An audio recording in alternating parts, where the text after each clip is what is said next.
So our thing has been refluxing now. It's 5 after 6 because I was busy doing some other things. So it's been going for 65 minutes, which is more than the 45 minutes that it said was the minimum. And you can see that the temperature went up to close to 70. Get a nice drip rate from there. And that reflux line I was talking about has probably moved up. If we look up into the condenser, we might be able to see it. Looks like it's gone up at least this far. So at this point I'm ready to cool this. I'm going to leave the water bath hot. I'm going to cool it down a little bit because we'll need it for the recrystallization process. I don't really need the thermometer anymore. I can put that away. Wipe it off dry before I put that away.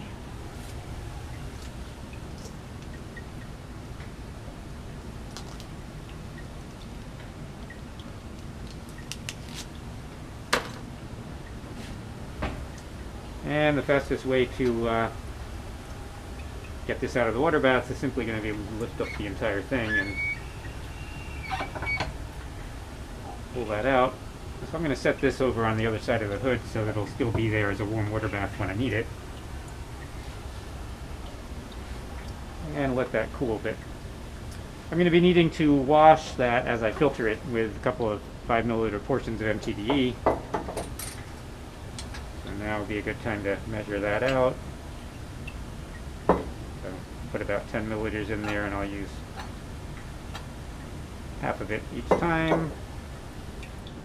And a little bit more than 10. Put a little bit more back in. And sometimes when I'm measuring out small quantities, I like to use a pipette. The pipette bulb will invert if you push it straight on. It's best to hold it with one finger and then kind of walk it on a little bit.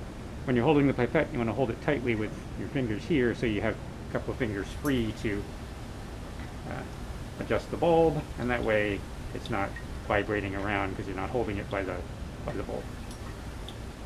It's not critical that it be exactly 10 milliliters, but pretty easy to make it 10, so I will. Usually you don't want to set these down because you don't want the liquid getting up into the pipette.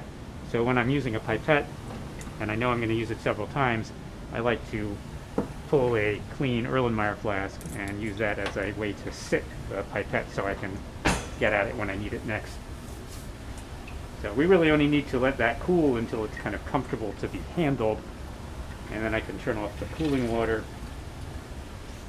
And I'm done with the drying tube, so I can disconnect that. Oops.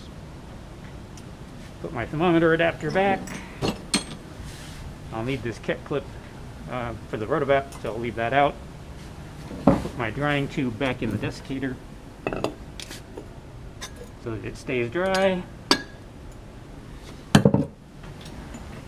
And then I'm just going to lift that condenser out.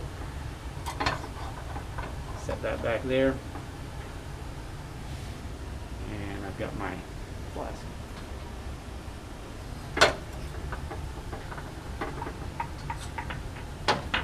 Easiest way to get the hose back off is to kind of roll it back on itself like that, and it comes off very smoothly.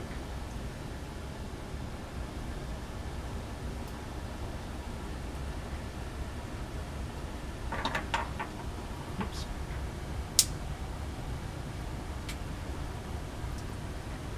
Since this hasn't actually gotten dirty, and it's just had solvent on it, there's no need to clean it. Just put it straight back.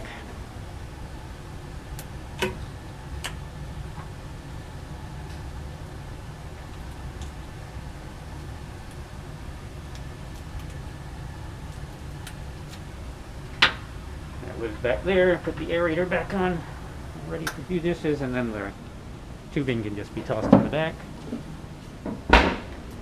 And I won't be needing this anymore, so I can get that ready to be put away. So now I want to gravity filter this material, but it would be nice to take the stir bar out first. And we have in the lab a bunch of stir bar removers. This is basically just a magnet on a stick.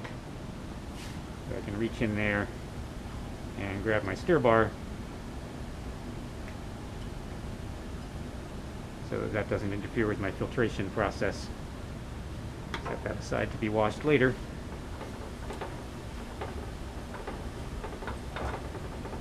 And I'm done with that clamp as well. For now, actually I'm going to use it again to clamp my vacuum flask at some point. For now I don't need it. And the idea is to swirl this around, try to get as much of the solid kind of out into the filter as I can on the first filtration.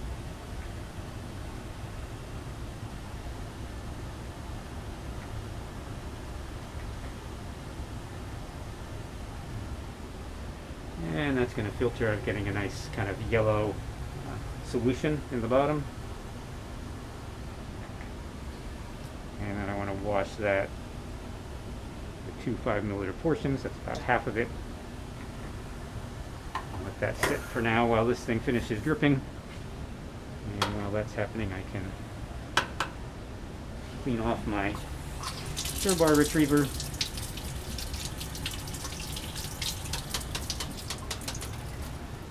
Wipe that off and put it back.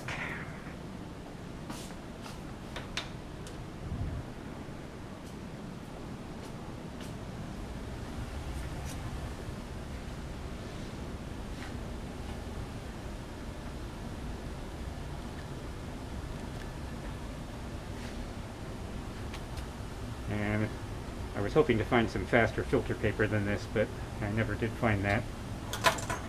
And while waiting for that to drip, I'm going to put this clamp away. Whenever you put a clamp like this away, you want to put the clamp and the clamp holder separate in their respective locations so the drawer stays neat and organized. So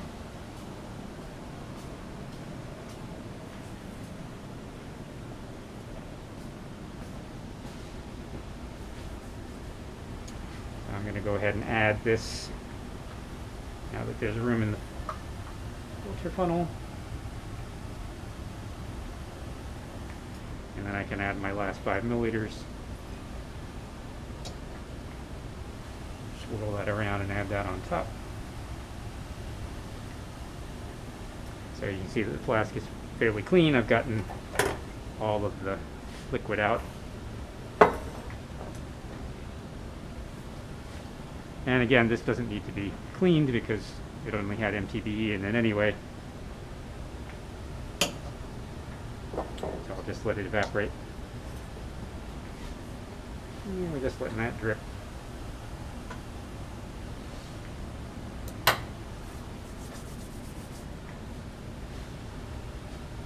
This green stain here is from someone spilling the phosphomolybdic acid stain from thin layer chromatography on the benchtop. Now while we're waiting for that, I might as well go ahead and clean my flask, except there's no soap. Well, maybe I won't clean my flask. See if there's some soap. There's some soap.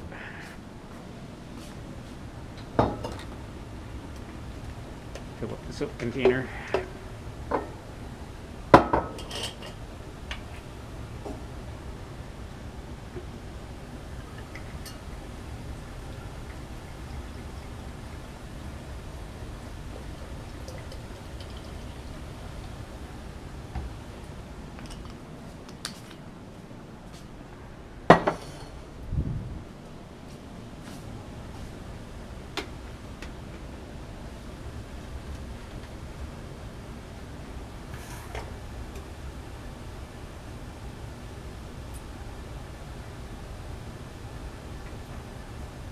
Since trimyristin is a fat, relatively greasy, sometimes a regular soap isn't good enough, and we have to use soft scrub, which hasn't been filled yet, since classes haven't started. So I can just bend this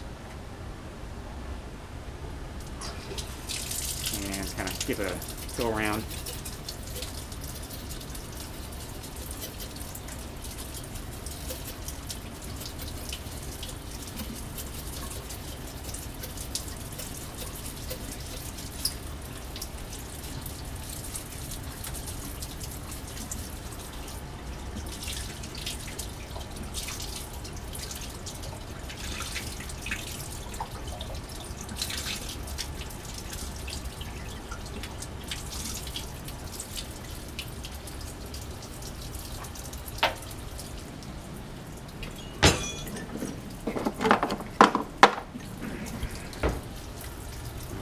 this guy off.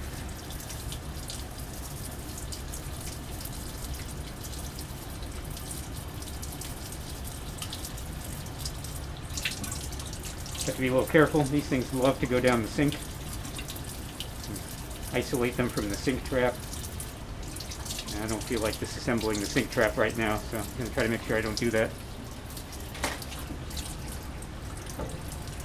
And it's going to be dried and put back in its little container. Ready for whoever comes next. And I'm going to put the flask in the oven so it'll be nice and dry. Generally, when you're done with round bottom flasks, you can stick them in the oven. Be ready for the next lab section. No, we're still dripping. Mostly done. I'm actually done with the MTB, so I'm going to go ahead and put that away in the flame cabinet. Flame cabinet is where you'll find all your solvents. They're arranged in order of increasing polarity from least polar to most polar. All the ones that don't contain oxygen are on the top shelf. So we have pentane, followed by petroleum ether, followed by hexane, and then toluene, which is an aromatic hydrocarbon, is a little more polar. Dichloromethane and chloroform, halogenated hydrocarbons, and then the oxygen-containing solvents are on the second shelf. Diethyl ether, methyl tert-butyl ether, acetonitrile, which is CH3CN, which is a little more polar, ethyl acetate, which is an ester, and then methanol and ethanol, which are the alcohol solvents. And then down below, we've got 1 and 2 propanol, we've got some acetone, and we'll be needing acetone for recrystallization, so I'm going to grab one of these bottles. And then we got larger bottles of MTBE, because we use that for the extraction lab as well.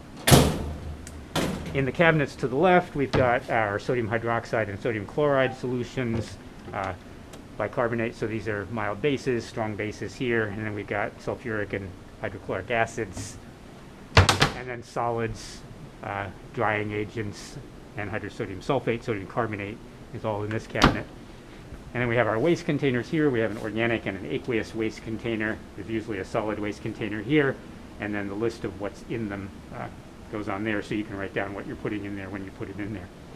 When you empty a bottle, you'll put that bottle here next to the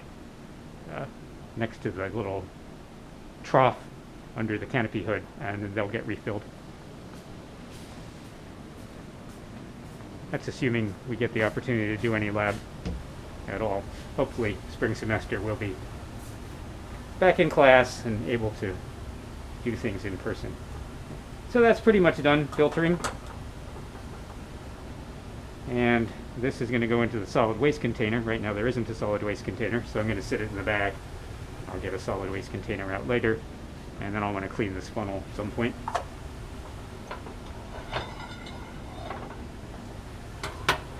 So I have my flask, and you can see, I'll hold it against the white there, that it's a kind of yellow-orange solution. My dad used to give me grief when I was in grad school by telling me that all I had in my hood was a bunch of piss-colored liquids. And if I didn't have enough piss-colored liquids, I clearly wasn't working hard enough. So now we're ready to do our Rotovap. I'm going to bring this over. I'm going to turn on the aspirator pump. You'll hear it get quite loud, but before I do that, I'm going to make sure this stopcock is closed. So what we're looking at is, here's our pump that applies the vacuum. This disconnects and connects the pump to the system. So right now it's closed, but if I open it, then my vacuum pump will be connected to the system. So I'm going to turn that on, but I don't want to connect it to the system right now. And then we got another stopcock over here that opens and closes the vacuum to the system. So I need to put my flask on there. This is a standard taper 1922, but that's a standard taper 2440, 24 diameter, 40 long. So I need an adapter that takes me, a reducing adapter, from a 2440 to a 1922. And the green cat clip is the one that works on a 2440. Again, I want the larger on the large part, because if I try to put it on this way, with the smaller one on the larger section, it's going to snap and I won't be able to use it anymore. So that puts that on there so it won't fall off. And then I've got my blue 1922. I'm going to stick my flask on there. That will prevent the flask from falling off into the water bath and dumping your compound into the water bath and the water into your compound, which is very frustrating when that happens. I'm going to start this spinning. I'm going to turn it on, and then I'm going to try to, this is a broken valve, so I just kind of have to find the sweet spot where it's spinning pretty rapidly. Right? So we're preventing it from isolating a bunch of vapor all in one place and then bumping and spilling it over, and we're also increasing the surface area. I'm now going to close the system by turning this 180 degrees, so you can see that hole there is going to go up on top, and this little slit is going to be not lined up with any hole. And then I'm going to open up the stopcock to connect the pump to the system. You'll hear the pump sound change a great deal when I do that, as it starts pulling the air out of the system. The last thing I want to do is I want to lower my flask by squeezing this little black knob there, and then often I'll use another hand to kind of lower it down. It doesn't have to be completely submerged, but in this case I might as well completely submerge it, and we're nicely at about 30 degrees. It will not take very long to remove the solvent, because MTB has a nice low boiling point of 55 degrees. And so you'll see that it starts dripping off here, off the coils, right? So clearly we're removing solvent. We'll know when we're done because it'll stop dripping off the coils. You won't see liquid kind of collecting in the flask anymore. This volume will stop changing. And the sound of the pump, you see it's already getting to be a higher pitched sound. The sound of the pump will return to the sound it was before it was pulling any solvent or air.